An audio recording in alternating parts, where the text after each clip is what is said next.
रे ऑर्केस्ट्रा बजा।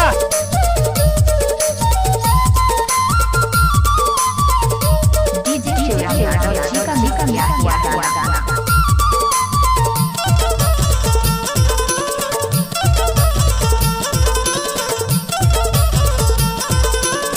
अब तो मांजरे शादी में मादी लगे हाय दुल्ही दुल्हा के पीछे परे हारे। शादी में मादी लगे हाय दुल्ही दुल्हा के पीछे परे हारे। शादी में मादी लगे हाय दुल्हा दुल्ही के पीछे परे हारे। शादी में मादी लगे हाय दुल्हा दुल्ही के पीछे परे हारे। पीछे परेगा यार पीछे परे हाय दुल्ही दुल्हा के पीछे परे हारे। पीछे परेगा यार पीछे परे हाय दुल्ही दुल्हा के पीछे परे हारे। शादी में मादी लगे हाय दुल्ही दुल्हा के पीछे परे हारे। शादी में मादी लगे हाय दुल्ही दुल्हा के पीछे परे हारे।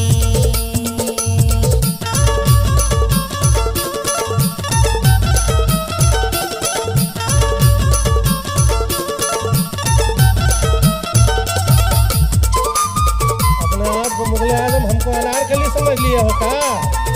कितना नचाओगे बे? बाजाता बाजा यार बैंड बाजा, अरे बाजाता बाजा यार बैंड बाजा।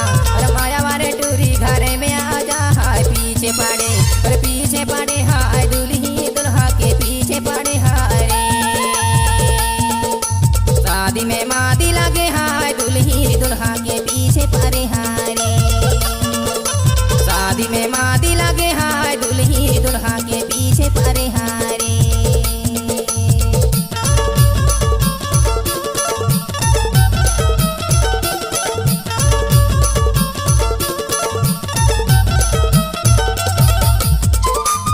बुरकटोला वाले शिवराम यादव जी के डीजे में लड़कियां बहुत नाचते हैं। कृपया डीजे बजाएं। नाच ना वो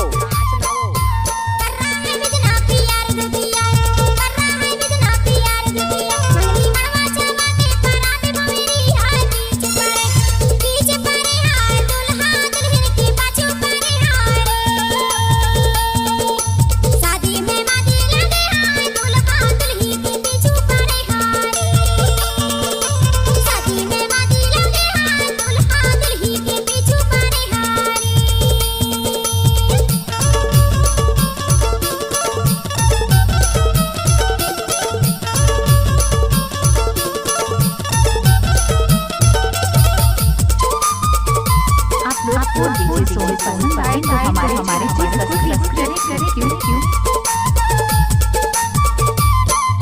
पियर है लोग रासा गाई वाले आए, पियर है लोग रासा गाई वाले आए। लाल साड़ी पहना हूँ विदाई वाले आए हाय पीछे पड़े, अरे पीछे पड़े हाय दुल्ही दुल्हा के पीछे पड़े हाय रे।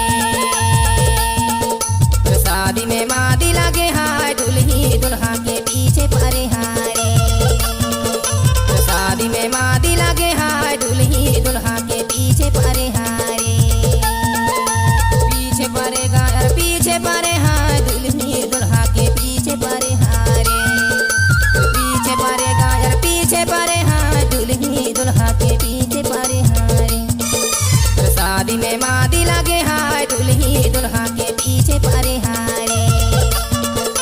शादी में मादी लगे हाय दुल्ही दुल्हा के पीछे परे